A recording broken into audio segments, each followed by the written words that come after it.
যে আহাৰ মাহত অম্বুবাচী হয় আৰু এই অম্বুবাচী আহাৰমহীয়া হ'লে হাত লাগে বুলি কয়।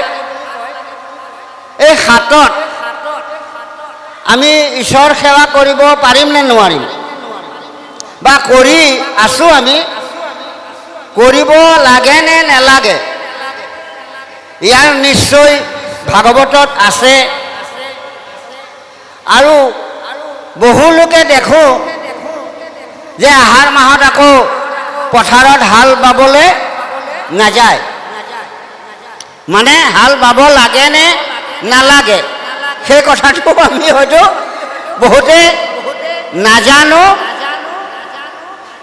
কিন্তু আজি আমাৰ তাঁতীবাপ আছে, তেখেত 12 স্কন্ধ ভাগৱত তেখেতৰ হৃদয়ত, তেখেতৰ মুখত প্ৰকাশ হৈ আছে। তেখেতে সকলো শ্লোক তেখেতে হৃদয়গম কৰি সংস্কৃত ভাষাত অধ্যয়ন কৰিছে। কিন্তু আমিতো তেনেকৈ ভাগৱত শুনিছোঁ যদি ক'ৰবাত ক'ৰবাত জপিয়াহে শুনিছোঁ। এই সকলো কথাবিলাকৰ অনুতত্ব আমি কৰিব পৰা নাই। গতিকে এই কথাটো আমাক অকণমান ক'লে ভাল পাম যে আমি আহাৰমহীয়া হাত লাগোতে চাকি বন্তি জ্বলাব লাগে নে নালাগে? নিশ্চয় ভাগৱতত আছে। আৰু হাল বাব লাগে নে নালাগে? বহুত লোকে আকৌ এটা আৰু প্ৰশ্ন মই কৰিব খোজোঁ যে ঘৰৰ কোনোবা এজন সদস্যৰ মৃত্যু হৈছে, তেতিয়া সেন্দুৰ যে লয় আইসকলে, যে সেন্দুৰ যে লয়, যে আমাৰ ঘৰত মানুহ মৰিছে, আমি আকৌ ধুনীয়াকৈ সেন্দুৰ চেন্দুৰ লৈ থাকিলে মানুহে হয়তো ভাল বুলি নাভাবিব। এই কথাটো মোৰ প্ৰশ্ন আহি থাকে সদায় যে সেন্দুৰ এটা হ'ল স্বামীৰ প্ৰতীক, স্বামীৰ আয়ুস। গতিকে সেন্দুৰটো আচলতে আমি মানুহ মৰিলে ঘৰৰ আইসকলে ল'ব লাগে নে নালাগে?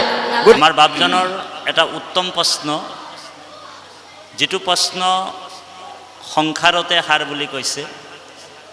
প্ৰশ্ন জগতৰ উপকাৰী হ'ব লাগে। আমি আগতেও কৈছোঁ, এতিয়াও কওঁ, বাপাইসকল, আজি এই পৃথিৱীত আমাৰ যিটো ধৰ্ম, সেই ধৰ্মটোৱে হৈছে সনাতন ধৰ্ম বুলি জনাজাত, হয়নে বাৰু? আৰু সনাতন ধৰ্মটো হৈছে আদি সত্য যুগৰ পৰাই সনাতন ধৰ্ম, দে বাপাইসকল। আৰু এই সনাতন ধৰ্মত 5টা ভাগ আছে, সম্প্ৰদায় আছে। আপোনাৰ যিসকল শিৱক উপাসনা কৰে তেওঁলোকক শৈৱ বুলি কয়, যিসকল বিষ্ণুক উপাসনা কৰে তেওঁলোকক বৈষ্ণৱ বুলি কয়, যিসকল গণেশক উপাসনা কৰে তেওঁলোকক গান্য বুলি কয়, হয়নে বাৰু? আৰু যিসকল শক্তিক উপাসনা কৰে তেওঁলোকক শাক্ত বুলি কয়, আৰু যিসকল সূৰ্যক পূজা কৰে তেওঁলোকক সৌৰ বুলি কয়। এই 5টা হৈছে আপোনাৰ হিন্দু সনাতন ধৰ্মৰ সম্প্ৰদায়। আৰু 5টা প্ৰকাৰে আজি এই পৃথিৱীত দেৱ দেৱী পূজা পাতলো চলি আছে আৰু চলি থাকিব। মহাপুৰুষ গুৰুজনাৰ আবিৰ্ভাৱ হৈছিলে 500 বছৰৰ পূৰ্বত। তাৰ আগতো এই ভাৰতবৰ্ষত তথা পৃথিৱীত সনাতন ধৰ্ম আছিল আৰু আগলৈকেও থাকিব। গুৰুজনাৰ যিটো ধৰ্ম সেইটো হৈছে নৱ বৈষ্ণৱ ধৰ্ম। তাৰমানে বৈষ্ণৱ ধৰ্মটো এই পৃথিৱীত আছিল। গুৰুজনাই একশৰণ হৰিৰ নাম ধৰ্ম বা বৈষ্ণৱ ধৰ্ম বুলি কৈছে। একশৰণ হৰি নাম ধৰ্মটো ক'ত আপুনি মই পাম? ভটিমাত এইটো মহাপুৰুষ মাধৱদেৱেহে কৈছে, হয়নে বাৰু?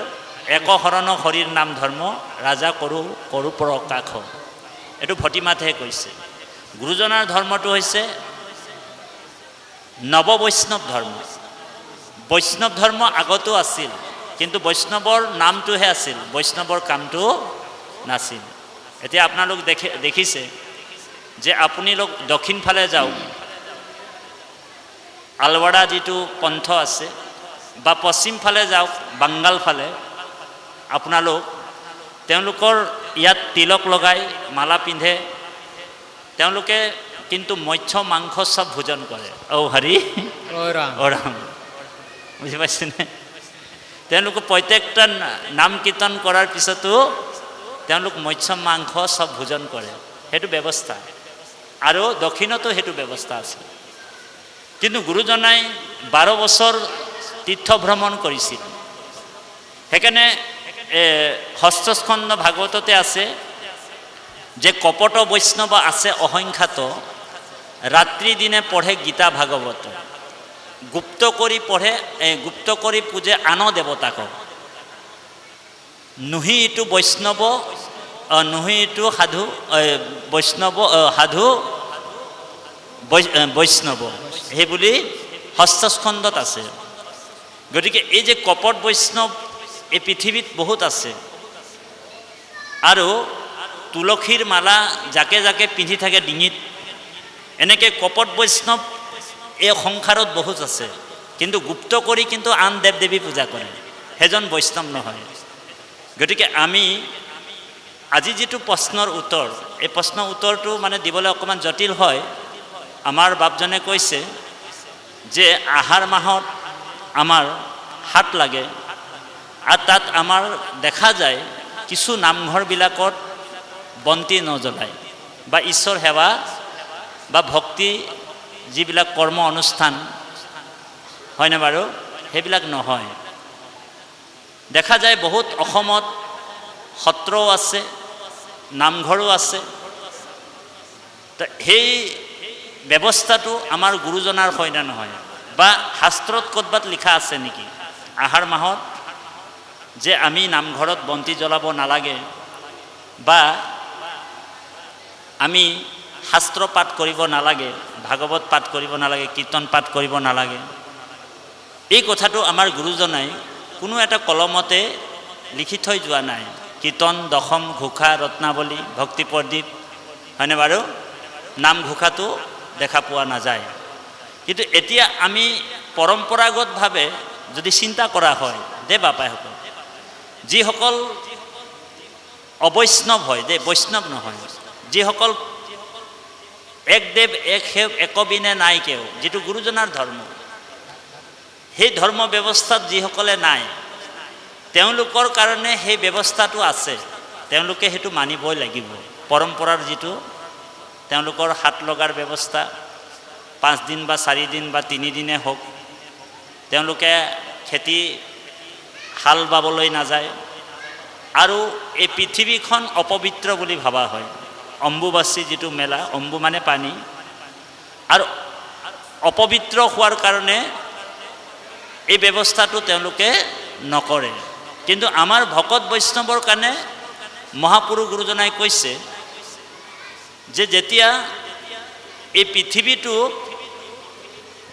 পৃথিৱী শব্দৰ অৰ্থটো হৈছে যিমান গছ তৰু লতা তৃণ আছে এই পৃথিৱীত, মাটি পানী বায়ু অগ্নি যিমান যি আছে, সকলোকে পৃথিৱী বুলিয়ে ধৰা হয় দে বাপাইসকল। এতিয়া বহুতে ভাবে যে অকল পৃথিৱী অম্বুবাচী মেলা যেতিয়া হয়, অম্বুবাচী হয়, তেতিয়া অকল বোলে আপোনাৰ মাটিতেই বোলে মাটিটোৱে অহুচি হৈছে, পানীটো হোৱা নাই, এনেকুৱা ভাৱনা যদি থাকে, বোলে মাটিটোত হাল বাব নালাগে কিন্তু পানীটো খাব লাগে, এনেকুৱা যদি ভাৱনাত থাকে, তেনেহ'লে এইটো আমাৰ অশুদ্ধ হ'ব। কাৰণ মাটিটো আৰু পানীটো একেলগে সম্পৰ্ক হৈ থাকে, হয়নে প্ৰভু? এতিয়া আপোনালোক চাব, বহুতে আকৌ সেইটো সময়ত মাটিটোত ভৰিয়ে নিদিয়ে, কিন্তু তেওঁলোক পানী খাব নালাগে নিয়মমতে, হয়নে বাৰু? পানীও খাব নালাগে, কাৰণ মাটি আৰু পানীৰ মাজততো সম্পৰ্ক আছে। কাৰণ গোটেই পৃথিৱী যেতিয়া অহুচি হৈছে, তেনেহ'লে পানীটোও অহুচি হৈছে। আৰু মাটিত হোৱা যিটো ফল, যিটো বৃক্ষ য'ত ফল লাগিছে, সেইটো অপবিত্ৰ।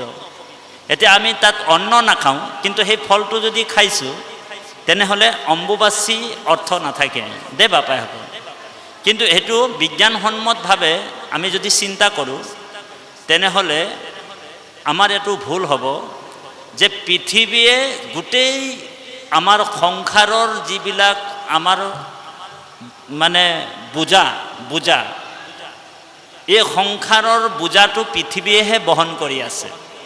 মনত ৰাখিব আপোনালোক, পৃথিৱীত যিমান পাপ হৈছে সকলোৰ বোজা বহন কৰি আছে ধৰিত্ৰীয়ে, হয়নে বাৰু? আৰু আপুনি মই যদি ভাবি লওঁ যে পৃথিৱীখন অপবিত্ৰ, তেনেহ'লে এইটো আটাইতকৈ ডাঙৰ মূৰ্খ বুলি কৈছে সেইজনক। কাৰণ পৃথিৱী কেতিয়াও অপবিত্ৰ হ'ব নোৱাৰে। আপুনি মই অপবিত্ৰ, পৃথিৱী অপবিত্ৰ নহয়। পানীটো অপবিত্ৰ বুলি ভাবে, আপুনি মইহে পানীক লেতেৰা কৰিছে, হয়নে বাৰু? পানীটো কোনে অপবিত্ৰ কৰিছে? আপুনি মইহে কৰিছে। আজি যমুনাৰ পানীটো চাব, কিমান শুদ্ধ পানী, গংগাৰ পানী কিমান শুদ্ধ পানী, কিন্তু সেই পানীটো কোনে লেতেৰা কৰিছে?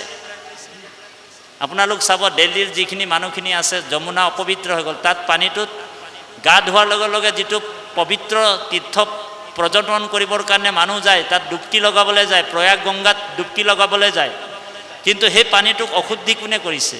আমাৰ মানুহবিলাকে মলমূত্ৰ ত্যাগ কৰিছে, কিমান জাবৰ জোঁথৰ পেলাইছে, অপবিত্ৰ কৰিছে। গতিকে এই গোটেই ব্যৱস্থাটোৰ ফালৰ পৰা বিজ্ঞানসন্মত যদি আমি চিন্তা কৰোঁ তেনেহ'লে পৃথিৱী কেতিয়াও অশুচি নহয় দে বাপাইসকল। তাৰমানে পৃথিৱী সদায় পবিত্ৰ। আৰু ভকতে, এতিয়া ভকতৰ কথা এটা আছে, এই যে নামৰ ব্যৱস্থাটো, হৰিৰ নাম কীৰ্তনত নাহি কাল দেহপাত্ৰ নিয়ম সংযম একো বিধি। হৰিৰ নামৰ লগত এই অম্বুবাচী মেলা বা কিবা হাত লগা এইবিলাকৰ কোনো কথা নাহে। কাৰণ হৰিত শৰণ লয়া কেৱল হৰিৰ কীৰ্তন কৰি মানে পাৱৈ পৰম মনুষ্য সিদ্ধি বুলি কৈছে। মানুহে সিদ্ধি ক'ত পাব? হৰিৰ নামতহে সিদ্ধি পায় বুলি কৈছে। হৰিৰ নামত নিয়ম সংযম কাল বিধি একোৱে নাই। সেইকাৰণে মহাত্মা গান্ধীয়েও কৈছে যে মই এসপ্তাহলৈকে মই নোখোৱাকৈ থাকিব পাৰোঁ, কিন্তু প্ৰাৰ্থনা নকৰাকৈ মই এদিনো থাকিব নোৱাৰোঁ। ঈশ্বৰক প্ৰাৰ্থনা নকৰাকৈ মই এদিনো থাকিব নোৱাৰোঁ। সেইকাৰণে আমাৰ গুৰুজনাই কৈছে নিৰন্তৰে বোলা ৰাম ৰাম। নিৰন্তৰে কিয় ৰাম ৰাম বুলি কৈছে? ভগৱন্তৰ কথা বা ঈশ্বৰৰ সেৱাত কোনো নিয়ম সংযম বিধি একো নাই। সেইকাৰণে আমি আমাৰ নামঘৰৰ দুৱাৰত, নামঘৰ সদায় খোলা ৰাখিব লাগিব। নামঘৰৰ দুৱাৰ আমি সদায় খোলা ৰাখিব লাগিব দেই বাপাইসকল। ভকতৰ কাৰণে ব্যৱস্থা নহয়, এইটো অবৈষ্ণৱৰ ব্যৱস্থা। যিসকল বৈষ্ণৱ নহয় তেওঁলোক পৰম্পৰা মানিছে, কিবা অহুচি হৈছে, কিবা হৈছে, তেওঁলোকৰহে ব্যৱস্থা। কাৰণ আপুনি যেতিয়া ভকত হ'বলৈ চেষ্টা কৰিছে বা গুৰুজনাৰ সেৱক, তেতিয়া এইটো গুৰুজনাই কোনো কলমত লিখা নাই যেতিয়া আপুনি পালন কৰিব, আমাৰ কোনো দৰকাৰ নাই বাপাইসকল দেই। হাত লগা আমি পালন কৰাৰ কোনো দৰকাৰ নাই। সেইটো অবৈষ্ণৱৰ কাৰণে, বৈষ্ণৱ বা ভকতৰ কাৰণে নহয়। যিসকল আমি ক'লোৱে সনাতন ধৰ্মত শাক্ত দেৱ দেৱী পূজা কৰা মানুহ আছে। নীলাচল পৰ্বতত পাহাৰত আপোনাৰ যেতিয়া সতী যেতিয়া দাহন হৈছিল, তেতিয়া সতীৰ কোলাত লৈ তাৰমানে দেৱাদিদেৱ মহাদেৱে পৃথিৱী ব্ৰহ্মাণ্ড ভ্ৰমণ কৰিছিল। আৰু এই কথাটো ভগৱান বিষ্ণুৱে দেখিলে, যদি মহাদেৱ যিজন এই সংসাৰখনক বিনাশ কৰে, মানে শেষ কৰে, লয় কৰাজনে যদি এনেকুৱা নিজৰ পত্নীক লৈ কিনি ঘূৰি ফুৰিব, তেনেহ'লে গোটেই জগতটোৰ সৃষ্টি স্থিতি অন্ত তিনিওটা কাম হৈ থাকিব লাগে, নিৰন্তৰে হৈ থাকিব লাগে। যে এই যে লয় কৰাৰ ব্যৱস্থাটো বন্ধ হৈ যাব। সেইকাৰণে ভগৱানে কি কৰিলে, সুদৰ্শনক পঠিয়ালে, সতীৰ হাত 52টা টুকুৰা কৰিলে। 52টা টুকুৰা য'ত য'ত পৰিছিল তাত মানে এটা এটা শক্তিপীঠ হ'ল। আৰু যিসকল শাক্ত পূজাৰী, যিসকল শ্ৰদ্ধালু, তেওঁলোকে সেই ব্যৱস্থাৰে তাত পূজা উপাসনা কৰি থাকে যে বাপাসকল। তেনেকুৱা সতীৰ এটা মানে অংগ, এই যোনি অংগটো নীলাচল পৰ্বতত পৰিছিল। আৰু তাতেই মন্দিৰ হৈছে কামাখ্যা মন্দিৰ। যিসকল শ্ৰদ্ধালু, যিসকল শাক্ত পূজাৰী আছে, তেওঁলোকে তাত সেৱা পূজা কৰি আছে। পৰম্পৰা মানে অনাদিকাললৈকে তেওঁলোকৰ সেইটো পৰম্পৰা চলি আছে। সেইটো তেওঁলোকৰ ব্যৱস্থা, এইটো বৈষ্ণৱ বা ভকতৰ ব্যৱস্থা নহয়। তাত নিয়মিতভাৱে তেওঁলোকৰ যিটো সতীৰ যিটো অংগ পৰিছিল, তাতেই মন্দিৰ হ'ল, তাতে তেওঁলোকে বলি বিধানো কৰে। এতিয়া ভকতজন বৈষ্ণৱজন যদি আমি তাত যাওঁ, তেনেহ'লে আমাৰ গুৰুজনাইতো দেৱী পূজাটো বন্ধই কৰিছে। আন দেৱ দেৱী নিন্দাও কৰিব মানা কৰিছে, আমি নিন্দাও কৰিব নাপায়, হয়নে বাৰু? আৰু বন্দনা কৰিবলৈও কোৱা নাই গুৰুজনাই। কি বুলি ক'লে? আন দেৱ দেৱী নিনিন্দিবা আৰু নবন্দিবা। আমাক সাৱধান কৰিছে যে তুমি আন দেৱ দেৱী কেতিয়াও নিন্দা নকৰিবা, কাৰণ ভগৱন্তৰ বিভূতি, চব দেৱ দেৱীবিলাক ভগৱন্তৰ বিভূতি হয়। কিন্তু আমাক কৈছে কৃষ্ণ এক দেৱ দুখহাৰী, কাল মায়াদিৰো অধিকাৰী, কৃষ্ণ বিনে শ্ৰেষ্ঠ দেৱ নাহি নাহি আৰ, সৃষ্টি স্থিতি অন্তকাৰী দেৱ, তান্ত বিনে নাহি আনক কেৱ, জানিবা বিষ্ণুহে সমস্ত জগতে সাৰ। গতিকে আমাক একমাত্ৰ পৰম পুৰুষ ভগৱানক, যি পৰম তত্ত্ব, যি সুপ্ৰিম, যি বেদৰ গুপুত ধন, বেদৰ যিটো গুপুত ৰহস্য, সেইজনে হৈছে নাৰায়ণ। সেই ভগৱন্তৰ ভক্তি কৰিবলৈ আমাক কৈছে। সেইকাৰণে আজি নামৰ আশ্ৰয় লৈছোঁ যে নাম এৰি আন মতে মুখ্য চাহৈ, নুহিকা সিটো পণ্ডিত, জানিবা মূৰ্খটো অধিক হেহিহে তাহাৰ মত খণ্ডিত। আমি সেই মতবিলাক খণ্ডন কৰিব লাগিব। কি মতবিলাক? যে নামে আমাক মুক্তি দিব বা মুখ্য দিব। মুখ্য মানে কি? মৰি যোৱাৰ পিছত মুক্তিৰ কথা কোৱা নাই ইয়াত গুৰুজনাই দেই বাপাইসকল। বহুতে ভাবে যে মৰি যোৱাৰ পিছত মুক্তি পোৱাৰ কথা কৈছে নেকি? কেইজনে মুক্তি পালে? এইটো প্ৰশ্নও হৈ যায়। বহুতৰ এইটো প্ৰশ্ন আছে যে আপোনালোকৰ যে কৃষ্ণ নাম লয়, ভগৱানৰ নাম লয়, কৃষ্ণ কৃষ্ণ কৈ থাকে, কেইজন মুক্তি পালে? এনেকুৱা প্ৰশ্ন কৰে বাপাইসকল। তাৰমানে জীৱনতে মুক্তৰ কথা কৈছে ইয়াত। মৰাৰ পিছত কোনো গাৰাণ্টি দিব নোৱাৰে তেওঁ মুক্তি হ'ল নে নহ'ল। মুক্তি কি বস্তু? তাৰমানে এই পুত্ৰ পৰিবাৰ ধন জন জীৱন যৌৱনৰ পৰা তেওঁ বৈৰাগ ভাৱটো, বিৰকতি ভাৱটো যাৰ আহিল, সেইটোৱে মুক্তি দে বাপাইসকল।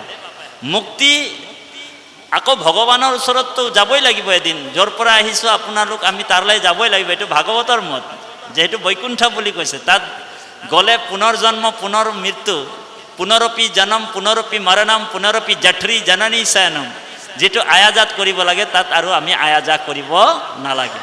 এই ব্যৱস্থাৰে আমি চিন্তা কৰিব লাগিব।